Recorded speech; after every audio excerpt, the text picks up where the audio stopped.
आगे अखहरी हो हमर यार मनावा तो एक बेर बात कर लगे आगे सुनाया रवा हो घर ती पटनावा में आके मुलाकात कर लगे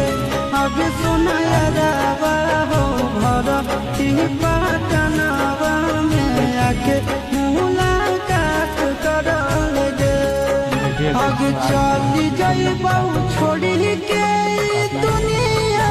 विदाई अपने हाथ कर लगे